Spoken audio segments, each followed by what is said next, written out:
अब जरा सोच के देखो, एक ऐसा इंसान जो पंजा लड़ाने में इतना माहिर हो कि उसे हरा पाना तो दूर, कोई उसके हाथ को 1 इंच नहीं हिला सकता। इस कहानी की शुरुआत होती है मार्क नाम के एक आदमी से, जो किसी जमाने में एक आर्म रेसलर हुआ करता था, पर कुछ मजबूरियों के चलते उसने ये काम छोड़ दिया और अमेरिका के एक नाइट क्लब में बाउंसर की नौकरी करने लगा। अब एक दिन जब मार्क अपनी ड्यूटी कर रहा था, तब उसका एक पुराना दोस्त किम उससे मिलने पहुंचा और उसे दोबारा से आर्म रेसलिंग करने के लिए मनाने लगा। अब पहले तो मार्क ने इसके लिए मना कर दिया, लेकिन किम के बार बार कहने पर वो सिर्फ एक मैच खेलने के लिए तैयार हो गया।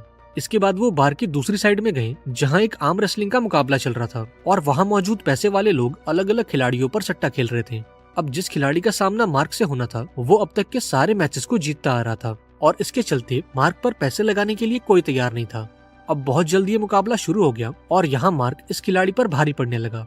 अब काफी कोशिश के बावजूद भी ये खिलाड़ी मार्क के हाथ को 1 इंच नहीं हिला पाया, जबकि मार्क ने एक ही झटके में इस चैंपियन का काम तमाम कर दिया। अब चूंकि मार्क इस मुकाबले को जीत गया, इसलिए वो सारे पैसे किम के हो चुके थे, पर यहाँ इस खिलाड़ी ने हार मानने से मना कर दिया और किम पर हमला कर दिया।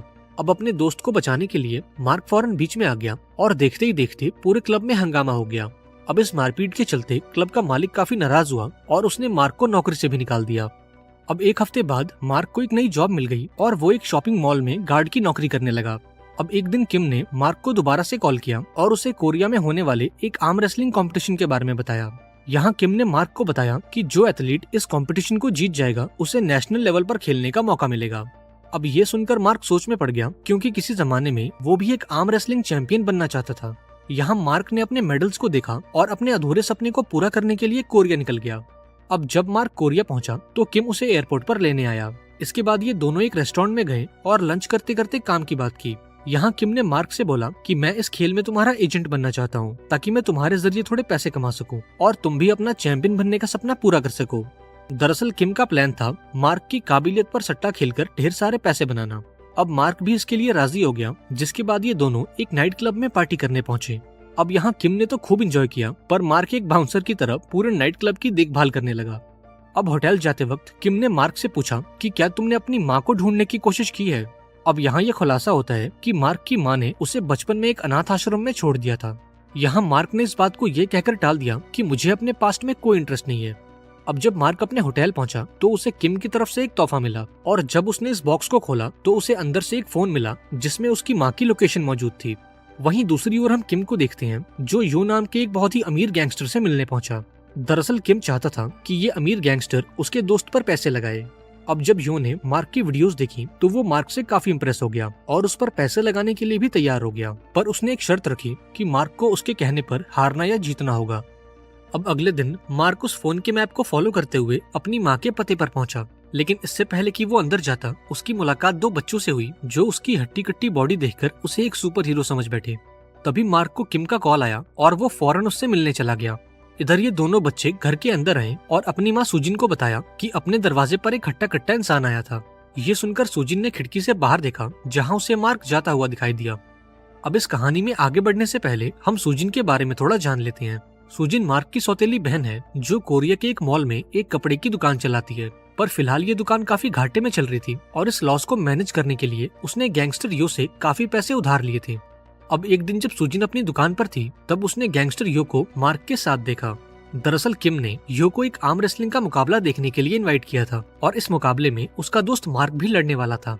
इसके बाद ये सभी लोग मॉल के क्लब में पहुंचे, जहां वो आर्म रेसलिंग का मुकाबला चल रहा था। यहाँ मार्क ने एक एक करके सभी खिलाड़ियों को हरा दिया और ये देखकर क्लब में मौजूद लोग मार्क पर पैसे लगाने लगे। अब इस क्लब में चैंग नाम का एक आदमी भी था, जो असल में गैंगस्टर यो का बॉस था। अब जब चैंग ने मार्क को खेलते हुए देखा तो वो उससे काफी इंप्रेस हो गया और खुश होकर उसने मार्क और किम को 5 स्टार होटल में रहने के लिए एक रूम दिलवा दिया। अब उस रात यो ने किम को मैसेज करके बताया कि कल के मुकाबले में मार्क को पहला मैच तो जीतना होगा और दूसरे मैच में जानबूझकर हारना होगा। अब ये सुनकर किम थोड़ा घबरा गया, क्योंकि उसे डर था कि शायद मार्क इसके लिए नहीं मानेगा। पर जब उसने मार्क को ये बात बताई तो मार्क बिना कोई सवाल किए अपने दूसरे मैच में हारने के लिए तैयार हो गया। अब अगले दिन सुजिन ने बच्चों को स्कूल भेजा और एक डब्बे में मौजूद अपने बचपन की फोटोज देखने लगी, और इन फोटोज में उसका सौतेला भाई मार्क भी था। वहीं दूसरी ओर जब बच्चे स्कूल जाने के लिए घर से निकले तो मार्क दोबारा से इनके सामने आ गया। अब मार्क को देखकर ये बच्चे थोड़े घबरा गए और सुजिन के बेटे ने तो उसे धमकी भी दे दी कि अगर वो दोबारा से इनके घर आया तो वो पुलिस को उसकी कंप्लेन कर देंगे।